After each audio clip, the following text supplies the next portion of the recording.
what brought me into sales was actually the vision of this founder and what they were doing in the entire ecosystem, that I was like, I want to be a part of this. And since I'm not technical, this is my only way in. And that's kind of what launched me into sales. Never went to sales training, never read a sales book, and was actually told when I joined, you need to figure this out. That's what we hired you to do. It is a treasure hunt. It is an adrenaline rush. It is getting punched in the face over and over again. But when you get to that moment of clarity and that aha, it's one of the most incredible feelings I've ever felt, right? Which is finding the gold in a bunch of nuance. And sales is really, really fun, but I think you really do have to be passionate either about the founder, about what the founder is doing, or about the stage of sale you are doing. Otherwise, it can be a brutal job. A lot of people got into tech sales because in the last 3 to 4 years, it was where you can make a lot of money, right? But you also have to earn the business a lot of money to make a lot of money. And I think when you are getting handed leads, and when marketing is doing a lot of the hard work, or when the brand is doing a lot of the hard work and they hand over, a warm opportunity, yeah, sales is great. It's kind of easy because the product and the brand did a lot of the effort. But in the early days, you have to be a crazy person to want to do this.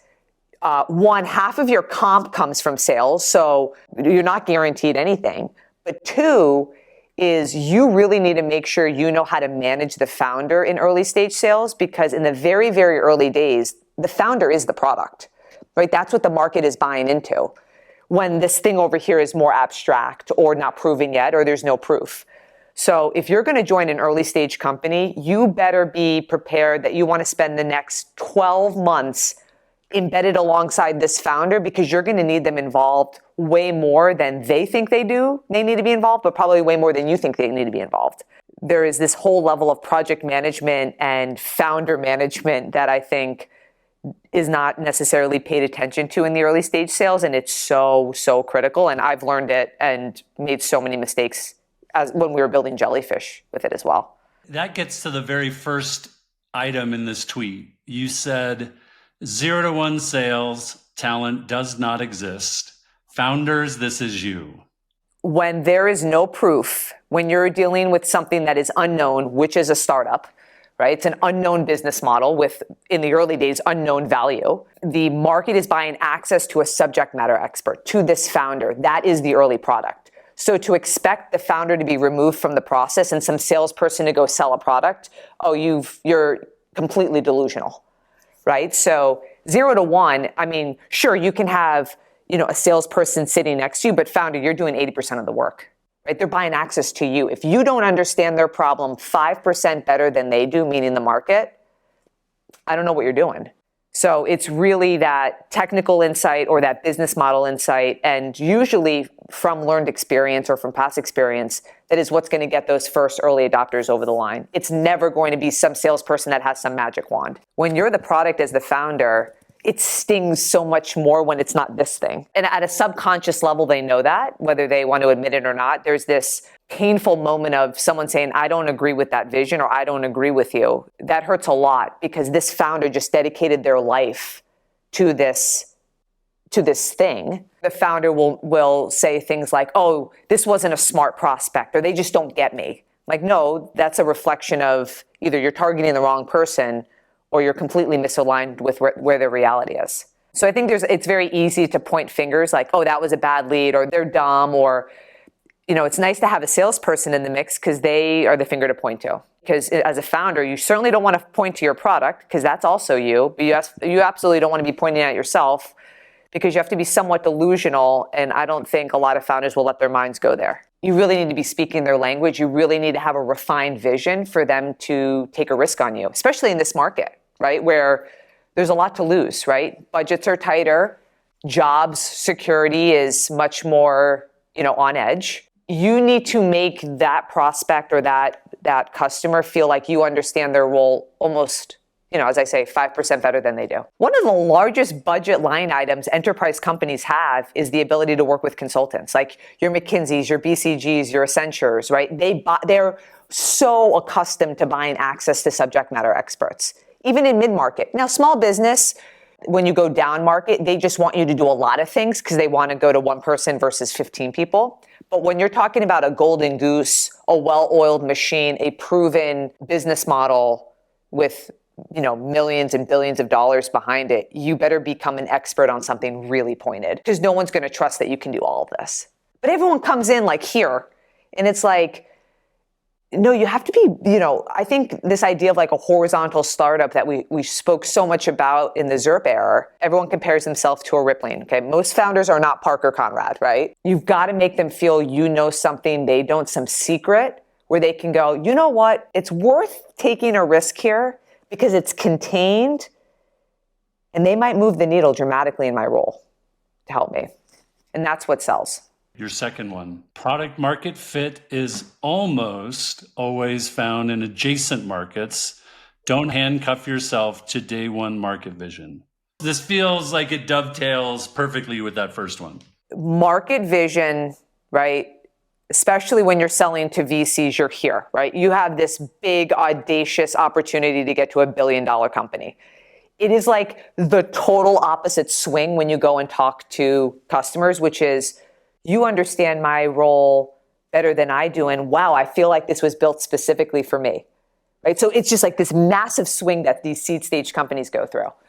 I have never, in my 8 years of doing Jjellyfish, ever met a founder whose vision was precise with the market reality on day one. I think the reality, you're selling to people. People are emotional. People are sometimes not rational. It's so hard to see something budding and real opportunity is until you're in the sales motion, right? Like you can think all of these things, you can have all these hypotheses, and you can be close, right? You got to be close enough in order to make this work. But I'm not saying that you could like do 15 pivots there, but you got to be close enough with where the timeline of the experiment you have. And almost always it's in an adjacent market, meaning adjacent role, adjacent vertical, adjacent team, or it's an adjacent use case, meaning you thought they wanted to buy it from this perspective, but it was actually over here. I think it's very hard to be removed from that adjacency because that means your vision and the market reality are so misaligned. Listen, when you raise venture capital, you are under a time clock. And also, you also need to realize that when you have a team or other co-founders, momentum, time kills everything. It kills deals, it kills vibes, it kills people's willingness to put their all into something.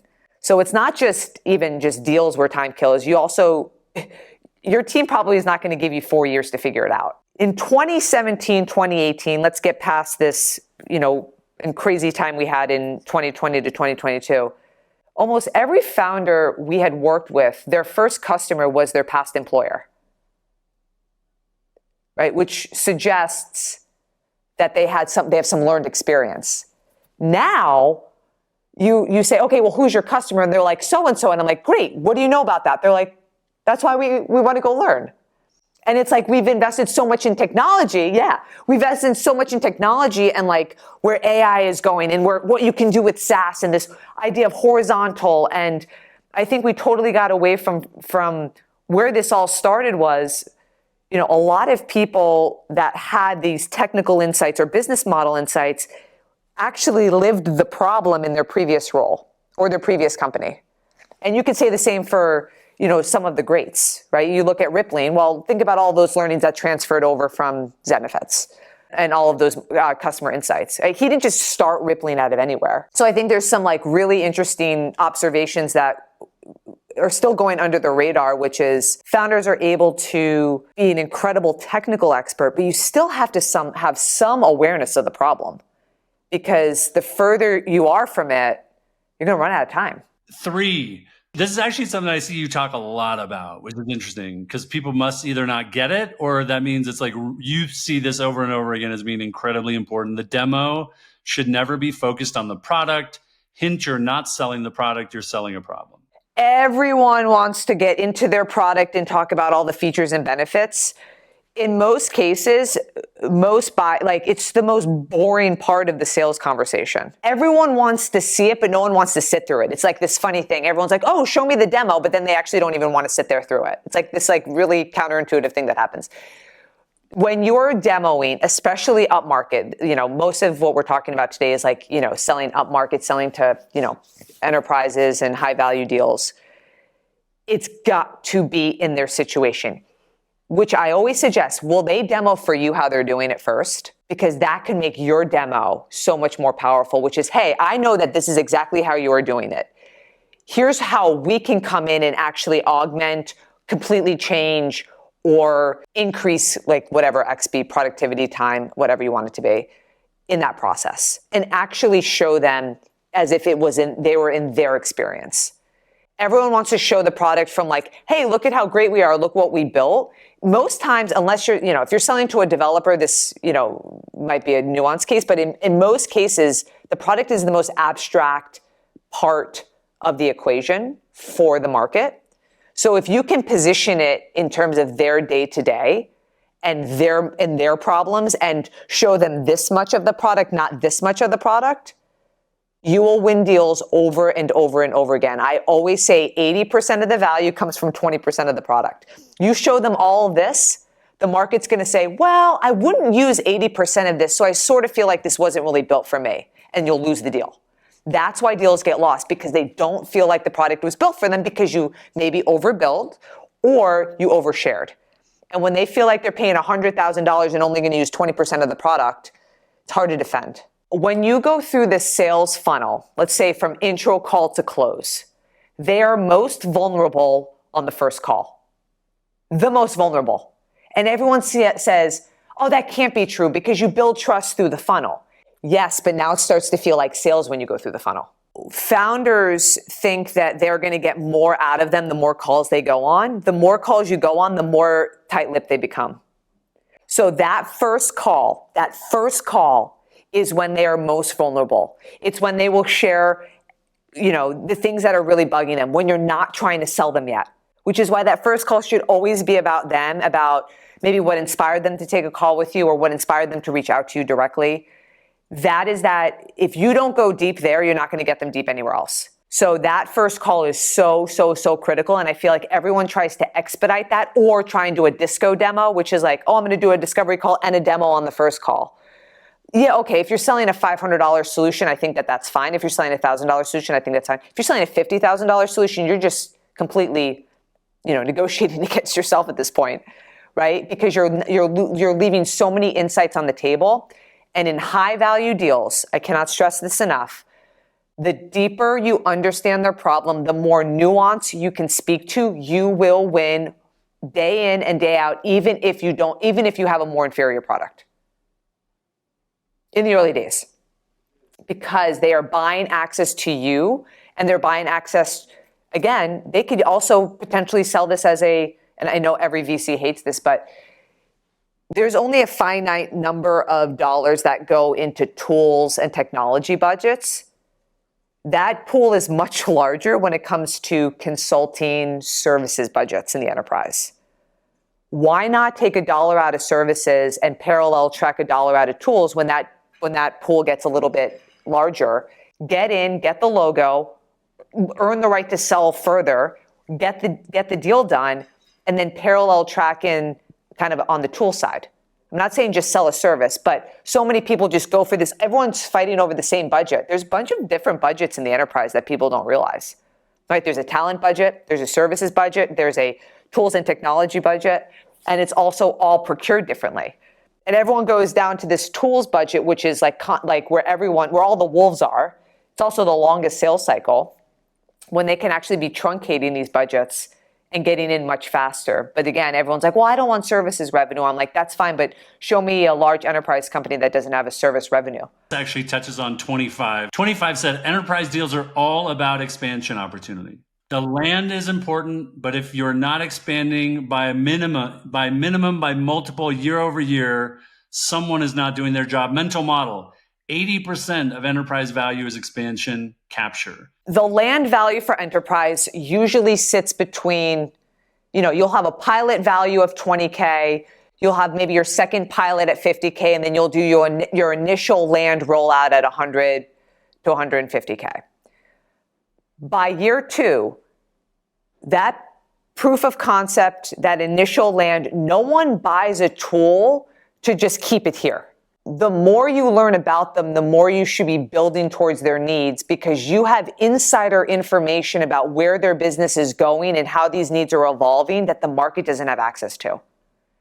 And if your salespeople, your customer success rep, it's probably more sales, can't extrapolate more value out of someone they already have trust with, something is not working. If you look at, some of the largest companies out there, 60 to 80% of revenue coming from these large technology companies comes out of enterprise and massive logos, right? If you look at it, there's about 4,000 firms in the US market that represent the enterprise, okay? So that means there's 4,000 companies you could actually sell to, which means you truly need to be extrapolating somewhere between 500,000 and 1 million, if not more, to truly make enterprise startup worth it. Right? So, and the fastest way and the largest money you can get from is people that you trust, people that trust you. So you're going to go through all of this effort to procure a $100,000 deal over 12 months, and you're not going to upsell it to 300 or 500K over the next 2 years. Either the product is not delivering the value they need, or the salesperson is not going deep enough to know where that they can further expand that value.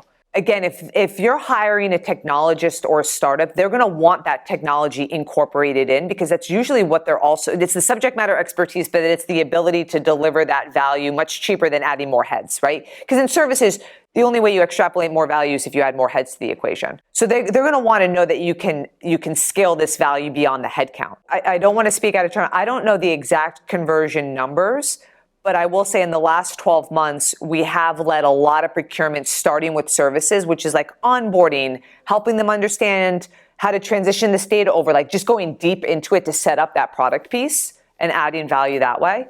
But it's really only been for the last 12 months. I would say the conversion, if I'm thinking about it, is pretty high, because we're already parallel tracking in the product and technology. So for them to sign off on services and forego this other contract, it's more on the rare side, to be honest. I think people shy away from it because there are VCs out there that say we don't want to see services revenue, but not actually thinking about the bigger picture, which is, well, now they're in, right? Now they're in. Now they can get insider information that, again, the market does not have access to.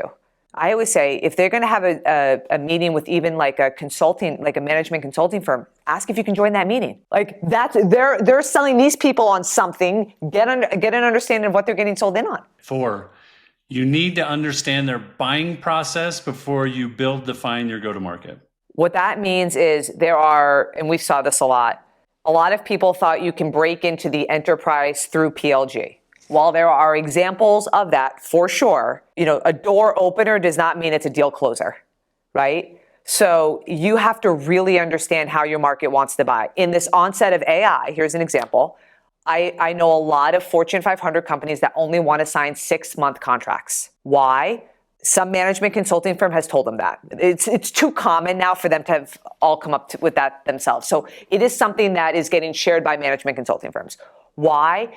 And it's a fair reason. They want to see and they want the opportunity to understand how this market is evolving. They also know that if it's a 6-month versus a year, they're going to get the most out of that startup, right? Because they don't want that to churn. So it's a win for the business itself, right? But it's also a win for the startup because you could charge more. Smaller contract size or a shorter duration of a commitment means you could charge more. All these founders are like, oh, it's only 6 months long. I'm like, yeah, but you can double your price because it's 6 months long, right? They want that flexibility. You have to pay for flexibility. There is this idea that there are 2 stages to sales: the research side of sales and the revenue side of sales, okay? Every founder thinks of sales from a revenue perspective, right? So they build the product, then they go to market. They're not going to market to research, they're going to market to sell. So now they've given themselves 6, 9, maybe 12 months to turn nothing into something by forcing down this track that they believe the market they believe the market is in need of, completely skipping over the research phase, right? So like the sales research starts on day 1, the day you start to code. Everyone's like, well, how do I go out and have a sales conversation if I don't have a product? If you can inspire someone to take a call with you as a subject matter expert on something, the product's not going to do anything for you, right? So everyone waits on the product to go to market, and that's where this like extreme consolidation of time comes in, because they've spent all this time building and thinking that this is the thing that sells when in reality it's them. So they skip over the research stage. So now they have 6 months to figure out this revenue piece. Well, they only get what, 1 or 2 bats at that point? And we all know it's usually not going to be the first bat. So they give themselves one opportunity at this. When in reality, they might need 2 or 3, right? To further refine it and get to that precision and really get that pull. So I think a lot of founders wait on product to actually figure out the go-to-market, but they think of go-to-market simply for selling to generate revenue instead of selling to generate research. Unlocking product market fit is a process of elimination like science, not a hedge. Everyone talks about like vertical startups and horizontal startups, right? And we saw a lot of horizontal startups back in the day, back in low interest rate environments. You need to be great you have to be great at something. You can't just be good at it anymore. Like there's just too much competition. It is so easy and it's so quick to get commoditized that you have to treat your research phase, your go-to-market, as a science experiment. The science experiment requires you to have fixed and non-fixed variables, right? There are people out there that will go out and try and speak to multiple different ICPs, selling multiple different use cases, and come back to the table and feel more confused. Well, of course you're more confused. You're talking to multitude of different variables, each variable needing something slightly different. And then also each variable has its own different go-to-market. Everyone thinks that there's this holistic one single go-to-market. No, if you're going to extrapolate your first 3 to 4 million in revenue, that could be 2 different go-to-markets. When we talk about process of elimination versus hedge, process of elimination allows you to actually truly test what is working and not working and allow you to redirect you to the next experiment. A hedge, you're just throwing a bunch of things out there and hoping that the market figures it out for you. That's the difference. Like a hedge to me is what a lot of horizontal startups do, which is, well, we can sell to users and we can sell to executives and we have 4 different entry points. Okay, you're a seed stage startup. How can you service these 4 or 5 different go-to-markets now that we're talking about? This idea of like being verticalized is so critical, being extremely specific, being niche, that the only way for you to unlock gold is through depth. The low-hanging fruit is all gone. Right? You're up against probably 50 lookalike people. You have to have a different view of the market, and the only way to be different is by being specific. And the only way to be specific is by treating this as a process of elimination to figure out where that pull is coming from. So again, product market fit is such a game of precision, especially in this market where it is so hard to convince someone to give you money when money is tight and their jobs are on the line, more so than ever. To me, I believe product market fit is the underwriting an investor is going to do to determine if you're worthy of a Series A, right? And that underwriting technique looks a little bit different to everyone. I saw someone recently said that product market fit means you can generate 10 million, not 1 million, right? So to me, the big thing about product market fit that I constantly push is, will they pay and will they stay? Everyone always focuses on will they pay. They completely kind of ignore the stay piece. So you have this overinvestment in sales, this overinvestment in will people pay, and then they throw it over the fence and say, okay, customer success, go support this.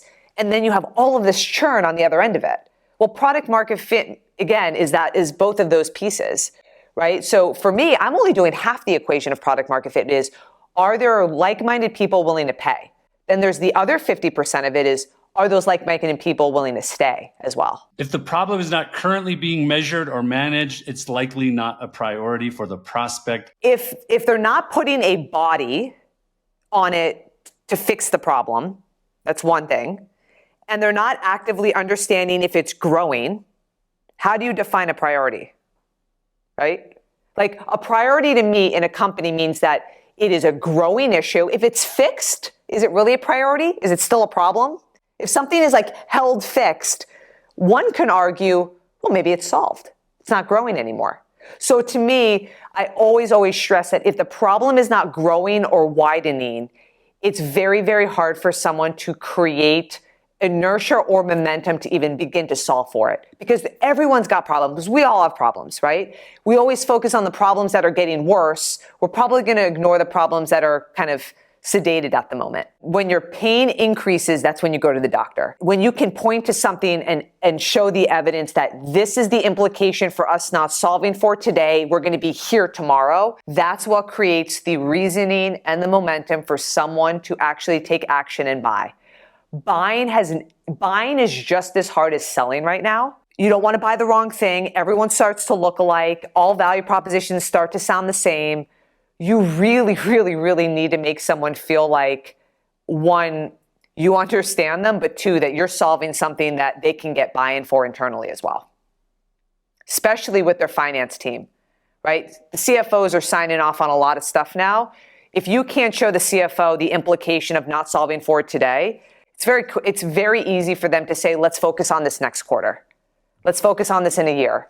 How do you get out of that rejection, which is, again, all-time kill stuff? You need to show why it's current, why you need to do it now. And the only way to do that is through growth of the problem, the implication of the problem, or showing the additional headcount that needs to go, or the cost to managing that problem, which has to be increasing as well. When a founder asks a customer, is this a problem?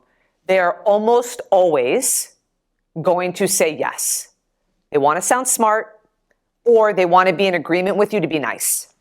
If they cannot answer how it's being measured or managed today, or the historical attempts the company has taken to solve for this, it is not a priority. And priority is what lives under urgency. Everyone talks about an urgent pain or an urgent problem. How do you define urgency?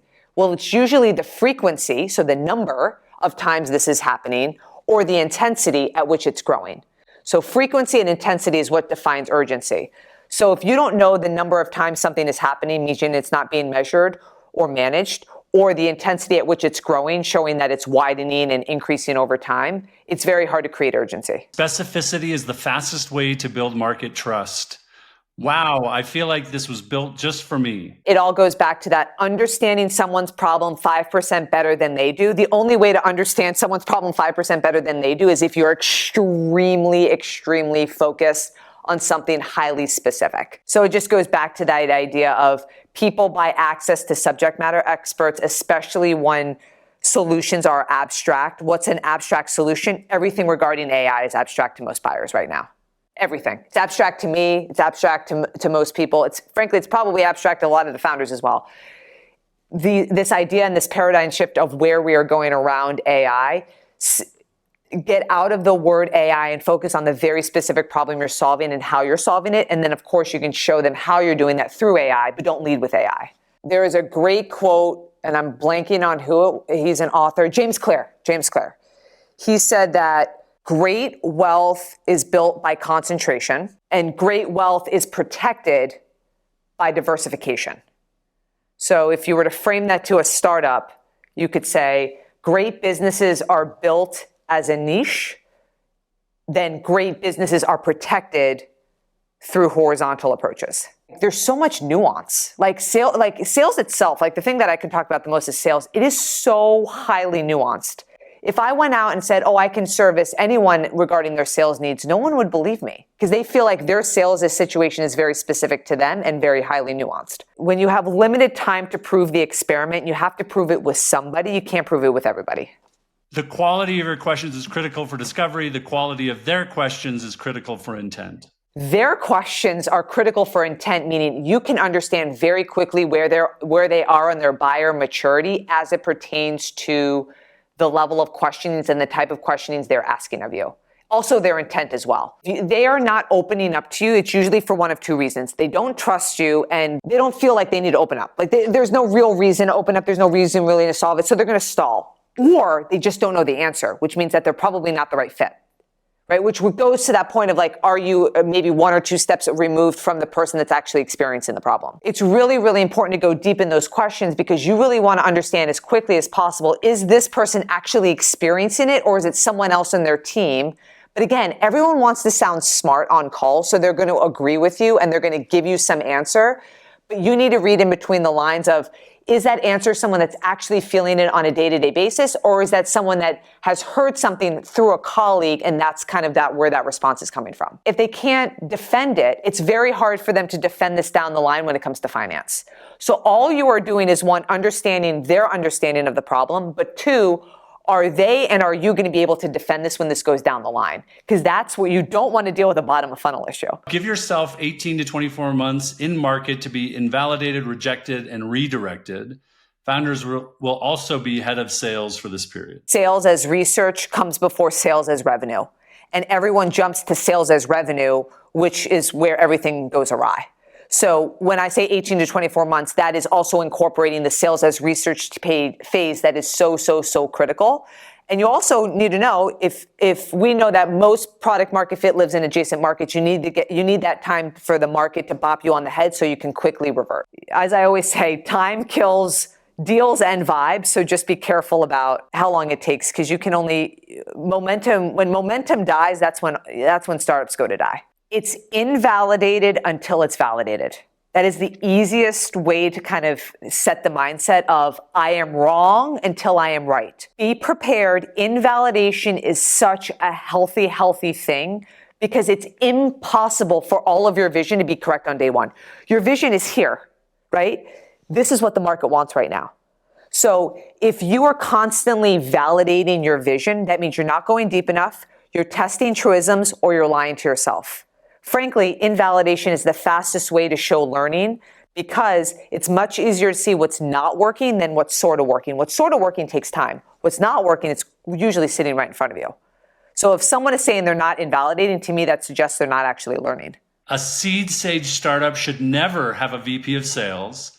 Obvious, but wasn't so a few quarters back. When the talent market was super liquid, meaning like you could just change jobs within a week, and people even forgo giving their 2 weeks notice, giving out titles was a way to get people excited, right? It was money, it was titles, it was all those things, just to get the talent into your organization. So one is, I think that title was getting used very easily to attract talent.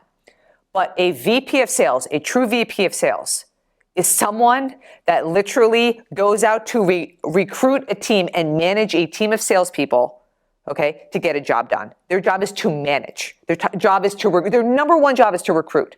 So when you give away that title, one, you're setting that individual up to fail on their resume, because everyone's going to think that their job was to go out and recruit and manage a team. If they find out they were an individual contributor, there's a huge mismatch in the market.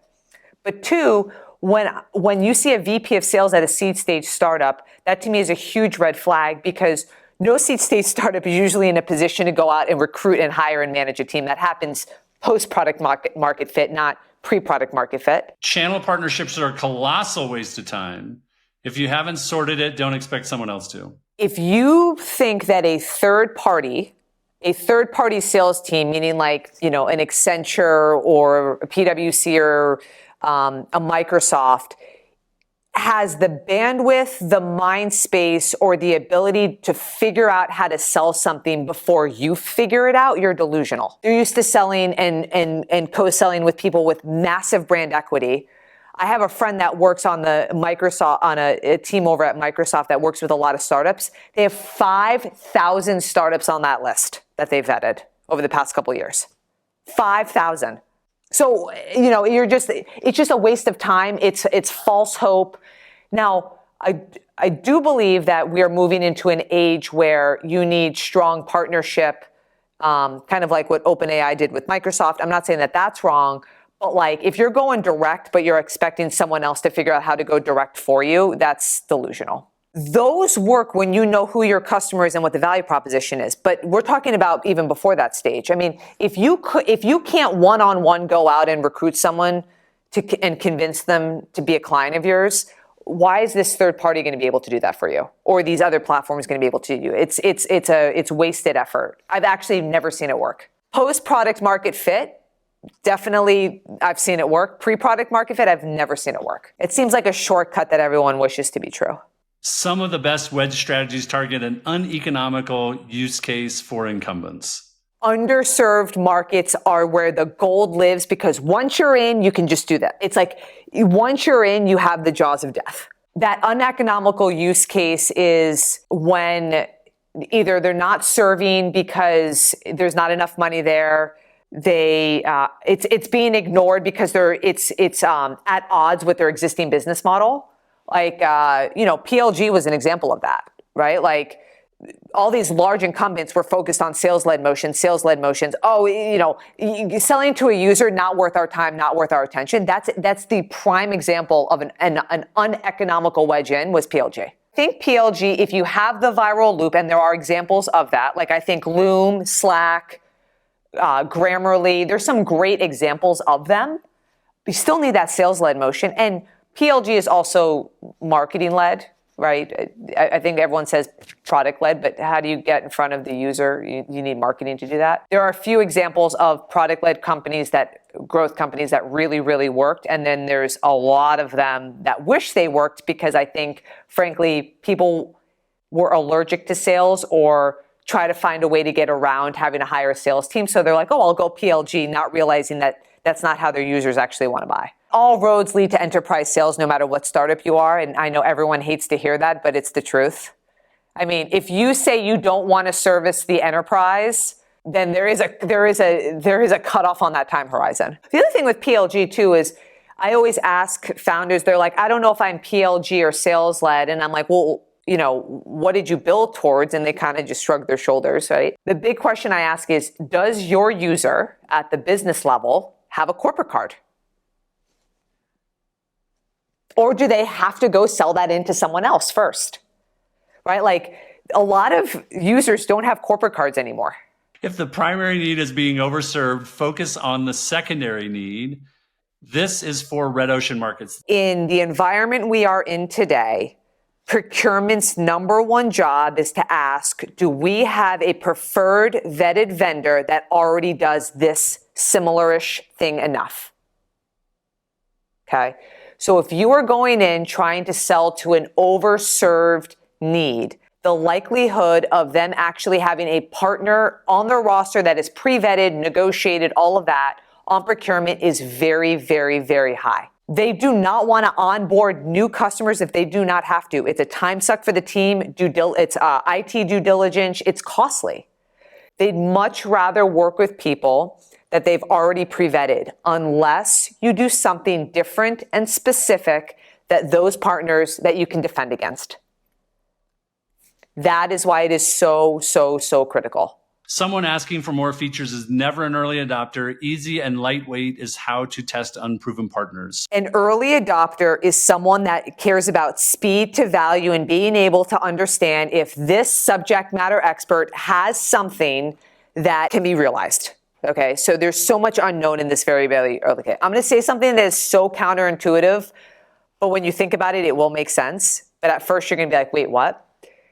The earlier someone is in their buying journey, okay, meaning that you are now educating them on why they need to solve it today. They're not in search for it yet, right? So they're early in their buying journey. They agree with you. It's somewhat being measured and managed, maybe not well. But they see something. They're like, you know what? This is growing.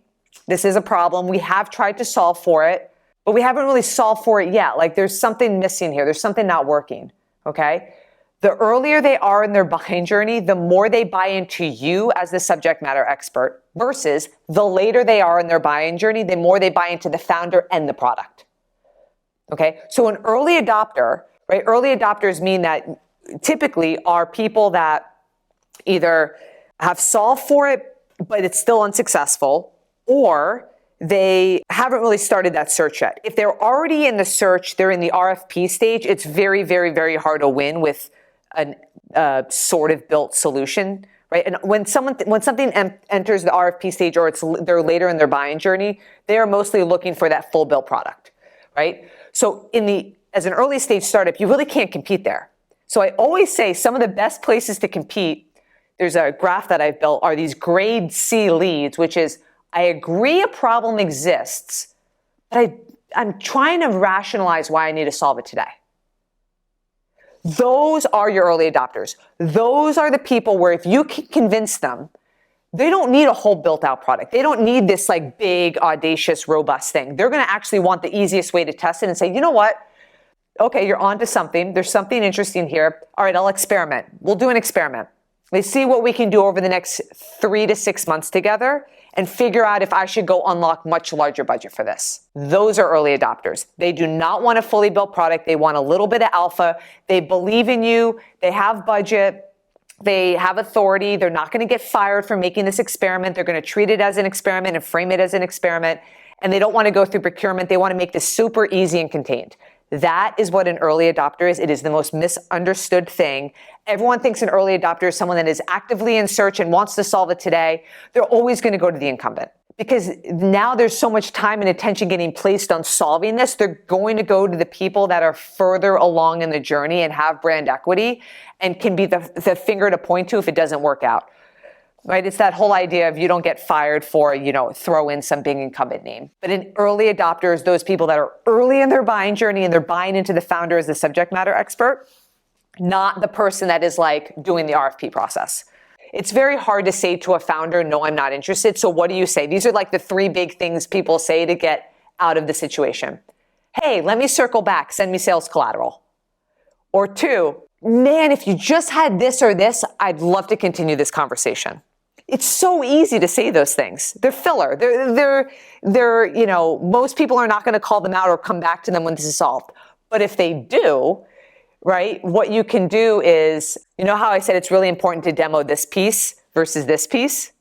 Okay, this is, again, counterintuitive. When you demo this and they ask you for something else, right, you could be like, we just built that out yesterday. Here it is.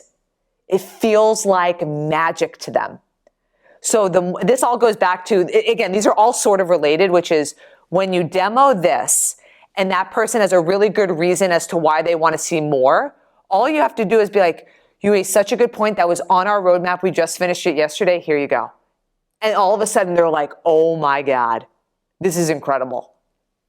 And it feels like magic. I think the most important thing to say is, if this was in the roadmap for next week, would you still sign today? I think a lot of founders don't want friction in the process. Founders run away from conflict. And I think that a lot of sales is conflict to understand how real someone is. Never join a startup where the sales team leads the product roadmap. This is a leading indicator the startup has lost their way. Customer and sales feedback is great for positioning, great for refinement. It is not for visioning. Visioning is an artist's job. The artist is the founder or the product lead, okay? Seldom does a market actually know what they want. They know the problems they have, and that's why it's important to test problems, but never ask the market what they want. 1, you're gonna get a convoluted group of answers. 2, there's a reason why it's still a problem. You're asking someone with a problem, how do you solve for it? That seems ludicrous to me. Sales, and I'll be the first one to say this, is unbelievable to help understand positioning and refinement, meaning we are here, we need to go to here. That research piece, like I call refinement and research the same thing. Positioning is important because that's all about how do you want to speak to the market, which again, sales can own. When it talks about how to service that problem, my God, you got to leave that to a founder or a product person, someone that is going to say no. Sales will always say yes. If you're saying yes the entire time, you're going to have a Frankenstein. Okay? Someone has to own no. No and subtraction are the most important part of any product. That's the beauty of it. The product and the founder are the domain experts. Salespeople, most cases, aren't deep in the domain. They know how to speak to the domain, but they don't know how to go deep into the domain, or they don't understand the implications of the technical ask they're getting. They just understand how to get the deal done. And that's why there's a very, very important piece of this sparring between sales and product. But I'm a salesperson. I should never be leading visioning because I'm always going to default to, okay, here's what my customer wants. I need someone to tell me no and why. I need to know why that no. I need to know the why behind that no, because when you draw the line with the market and say, here's why we're not going to do it, because what you're not thinking about is this thing over here that is going to actually be crushing for you in the next 6 months or cost you more, whatever it be. That's really, really important. The market also wants to know that you're a specialist and they want to see that line. I once had a client say to me, hey, can you also do X, Y, Z? And I said, sure, let me go talk to the product team. He goes, the fact that you said yes to that gives me reservation.